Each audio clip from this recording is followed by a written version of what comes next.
Ты хочешь у Иисуса прощения попросить? Повторяй. Сережа, скажи. Сережа. پیامبر هم گفتن که الاعمال بخواتمها، عملها عبرت به خاتمیش است. این روز قیامت عمل آخرش مهم است. آخر موحد مرده باشد موحد، آخر مشرک مرده باشد مشرک. برای همین باید ما پناه بریم. اما در مسئله اینکه شیطان در وقت مرگ به صورت پدر و مادر حاضر می شود، این ثابت نیست که شیطان در وقت مرگ، در وقت جان کردن به صورت پدر و مادر حاضر شد. بارک الله فیکم. انا همین رو گفتنی بودیم که شیطان این معروف است، دشمنیش اینقدر سخت است که به آدم و فرزندان آدم علیه السلام قسم خورده بود که فبعزتک لأغوینهم اجمعین، به عزت توی الله قسم که همه این بنده هات رو گمراه میکنه. و از روز تولد وقتی که این کودک گریه کرده میبید، این گریه کردنش این که شیطان به همون مسح میکشد، یعنی داخل شدنش است. از همون وقتی برآمدن کودک از مادرش تا وقتی مردنش شیطان حرکت خودش میکنه تا وقتی مرگش. و این فتنه شیطان خیلی وزمین است. و از پیامبر صلی الله علیه و سلم سوال میکردن این مسئله رو. و پیامبر صلی الله علیه و سلم اگر دعاهاشون نظر بکنیم، یکی از دعاشون این بود که و اعوذ بک ان یتخبطنی الشیطان عند الموت میگفت.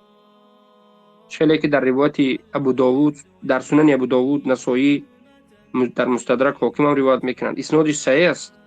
این پیامبر دعا میکردند، دعاشون دراز است اگر از یاد کردنی باشید. اللهم انا اعوذ بک من الهدم و اعوذ بک من التردی و اعوذ بک من الغرق والحرق والهرم و اعوذ بک یتخبطنی الشیطان عند الموت و اعوذ بک ان اموت فی سبیلک الى آخره. پس انا من معنای یتخبطنی الشیطان عند الموت معناش این است که شیطان یعنی ابلیس خودی کلانی، از همه شیطان کلانی ابلیس لعنه الله، یا یکی از یاردمچی‌های ابلیس در وقت مردن اومده عقل آدم فساد میکند، میگه دین آدم فساد میکند. تخبط ایتخبطنی شیطان یعنی التخبط معناش فساد کردن. تخبط این فساد کردن است. مراد این حدیث ایتخبط الشیطان عند الموت یعنی در وقت من به تو پناه میبرم ای الله که شیطان در وقت مردنم بناگاه عقل و دین مرا فساد کن. سبحان الله. پس این دلالت میکند که اگر نظر بکنید از این سخن پیامبر صلی الله علیه و سلم، شیطان تا وقت مردن حالتهای وساوس خودش دارد، فتنه های خودش دارد. البته آب میآورد به کاسه و این ثابت نیست. آب میآورد به کاسه گفتن ثابت نیست، لیکن فتنه های وسوسه های خود دارد. یکی از وسوسه های شیطان در وقت مردن این ناامید شدن از رحمت الله است. ناامید شدن از رحمت الله است که اینم کفر است. حتی به سبب ناامید شدن از رحمت الله انسان کافر میشه. از سبب ناامید شدن از رحمت الله کافر میشه. یا دومیش ترس است. ترسی سخت از مرگ که عاقبتش باز چی میشود؟ سخنهای کفری گفتن به میبرد. چرا من میمرم؟ چرا این خیل شد؟ چرا این خیل شد؟ و شکایت ها. یعنی شیطان البته به یگان صورت به شما والله اعلم دلیل روایت ها نیست که بیاید، لیکن به وساوس می آید. زیرا که شیطان یجری مجرى الدم، شیطان در درون انسان، در درون خون انسان است، می آید و وسوسه میکند. انا همون شهوت های دنیا کتی بسیاری ها در وقت مردن ناراضی میشوند از مردن، از خانه شون ترک کردن، از پول مالشون ترک کردن، از زن فرزندشون ترک کردن. خیلی شیطان اونها رو به فتنه گرفتار میکرد که اینقدر چیزها را به کی پرتوفته میروی گفت. برای من از مرگ ناراضیش میشود و سخنهای کفری میگه، یعنی ناراضی میشود به همون قضا و قدر الله. یعنی شیطان بسیارتر انسان رو در وقت مرگ والعیاذ بالله به کفر میبرد به واسطه ناامیدی یک و به واسطه ناراضی شدن به مرگ، به تقدیر. سبحان الله. پس ما باید به الله سبحانه و تعالی پناه بریم. پس فتنه شیطان وجود دارد. خیلی که علما میگن که فتنه الشیطان للمسلم حال الاحتضار تكون بالوسوسه هي في حال الحیات. یعنی فتنه شیطان برای مسلمان در حالت جان دادنش، وقتی که یک مسلمان جان داده ایستاده است، در وقتی جان کندن است، احتضار به وسوسه می شود. خیلی که در حالت زندگی هم شیطان انسان رو به حالت وسوسه گمراه می. همین روز هر روز به من شما شیطان هجوم میکند، آیا به شکلش، به نمودش. چرا؟ اگر شما گفت که در وقت مردن شیطان آمده به صورت پدر و مادر و آچای بابایت صحبت میکند، خب زنده بودنتون دم. اگر شیطان در حالت زندگی هم به صورت پدر و مادر بیاد و یک گپ زند، پیشتر از مردن گمراه میکند انسان. اما وسوسه، شیطان هم خیلی که در حالت زنده بودن هم وسوسه میکند، فقط وسوسه میکند، باقی ماندهش در اختیار خودی بنده هست. وسوسه میکند، بنده بعد به همون وسوسه اگر گرفتار شود و روانه شود، کافر میشه، گمراه میشه. و این چنین در حالت مرگ هم میگن، وسوسه میکند. اما مسئله اینجاست که بعضی روایت هایی که آیا ثابت است که شیطان در وقت مردن به صورت دوست داشته ترین کس می آید و دعوت میکند به مجوسی شدن و نصرانی و یهودی شدن و غیره. قرطبی در کتاب میگه تذکره در احوال مرده ها در آخرش ذکر میکند یک روایت را که از پیامبر صلی الله علیه وسلم، لیکن ضعیف است و موضوع است و باطل است روایت. ان العبد اذا كان عند الموت قعد عنده شیطانان الواحد عن يمينه والآخر عن شماله. وقتی که انسان در وقت جان کنیش همی شود، دو شیطان می آید، یک شیطان به طرف راستش و یک شیطان دیگر به طرف چپش می نشیند. والذی عن یمینه علی صفت ابی، کسی که در طرف راستش است به صورت و صفت پدرش، می گوید که یا بنی انی کنت علیک شفیقا ولک محبا، من به تو شفیق و مهربان بودم و تو را دوست می داشتم. ولكن مت على دین النصارى فهو خیر الادیان، ولیکن من در دین نصرانی مردم، این دین نصرانی میگه بهترین دین است. والذی علی شماله علی صفت امه تقول له، آن دومش که در طرف چپش نشسته بود به صورت مادرش میشود و میگوید که ای پسرم، من کان بطنی لک وعاء، تو در شکم من بودی، من تو را مثلا تولد کردم و به تو شیر دادم و تو را به وایه رسانیدم. من در دین یهودی مردم و دین یهودی بهترین دین است. فهمیدید؟ انا همچنین وسوسه میکنم میگم، لیکن این باطل است. بله این گپا از خود به خود پیدا نشد. انا همین حدیث های باطل و ضعیف را گرفتند و چی کردند؟ منتشر کردند. زیرا که جوهلا به خاطر مردم را ترسانیدن، به خاطر چیزهای عجایبات را گفتن، به خاطر هیجان و اینو آن زیاد کردن، برایشان مهم نیست که صحیح است یا ضعیف. برایشان سخنهای بوجع، سخنهایی که مردم یعنی به هیجان میگذارد ضرور است. همیشه هیجان مردم گفتگو میکنند، برای اونها نه صحیح ضعیف، نه صحیح ضرور است و نه ضعیف. اما این روایت موضوع است، موضوع، و این روایت رو نسبت دادن به شریعت جایز نیست و این درست نیست. این دلالت میکند که پدر و مادر به شکلش میآید، کاسه آب میآورد، به شکل انسان میآید، همش باطل است. بلکه شیطان شیلی که در زنده بودنمون فقط به وسوسه آمد، ما شیطان ندیدیم شکلا. در حالت وقتی جان کنیم همین است. در کتاب مجموع الفتاوی شیخ الاسلام تیمیه مجله 4 صفحه 255 میگن که ان عرض الادیان عند الموت هل لذلك اصل فی کتاب و سنه ام لا.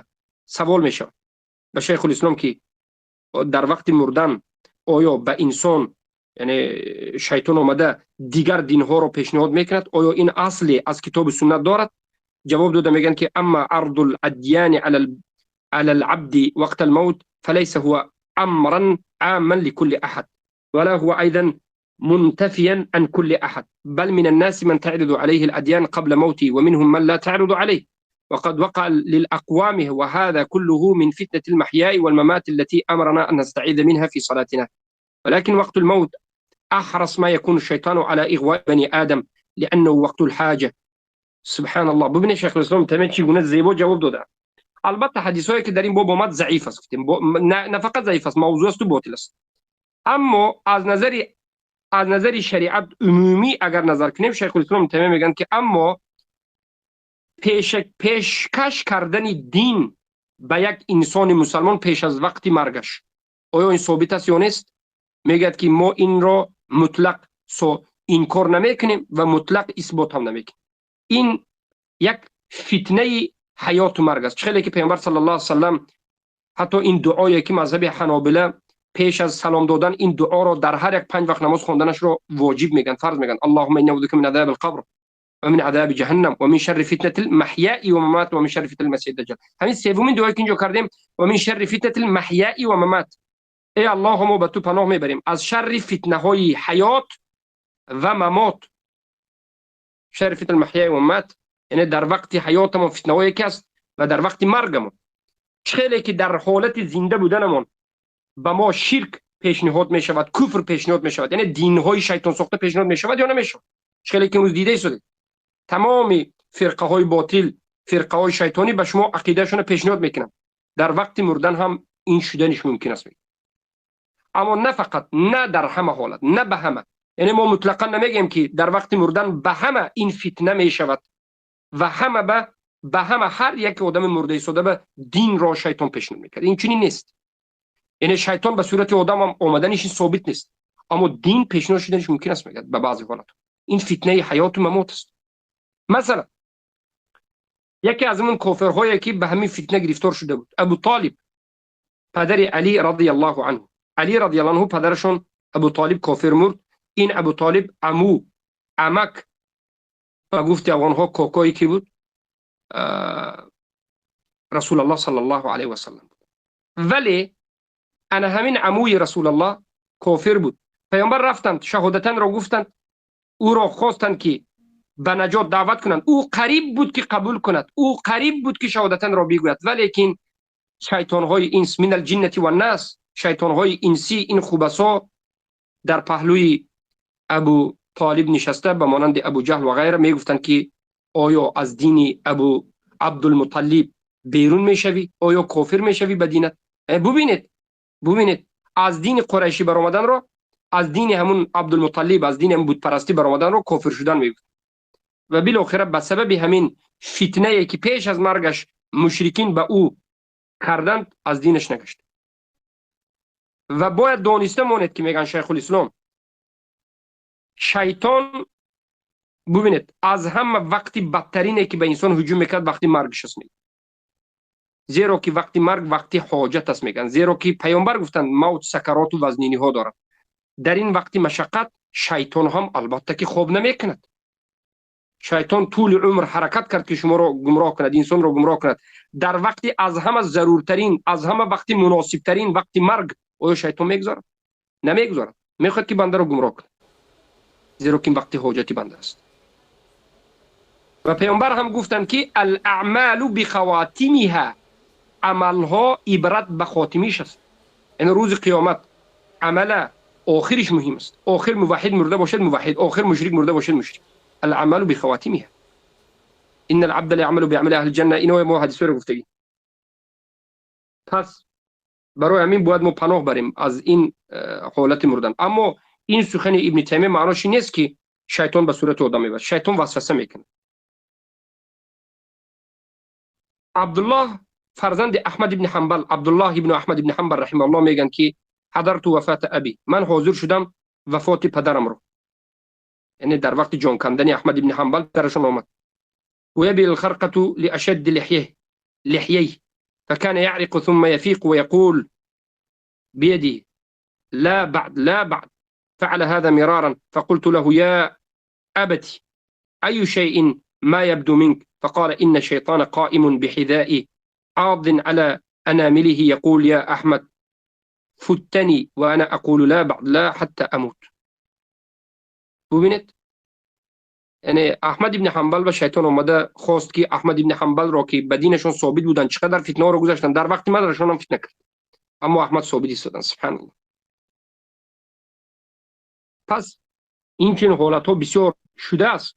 شیطان اومده، شیطان بودنش رو، شیطان وقتی که میاد شیطان بودنش رو علما فهمیده، اما به صورت های پدر و مادر اینو آن ثابت نیست. بارک الله فیکم. لیکن فتنه وجود دارد. مختصر اگرچه طولانی شد همین است. بارک الله فیک.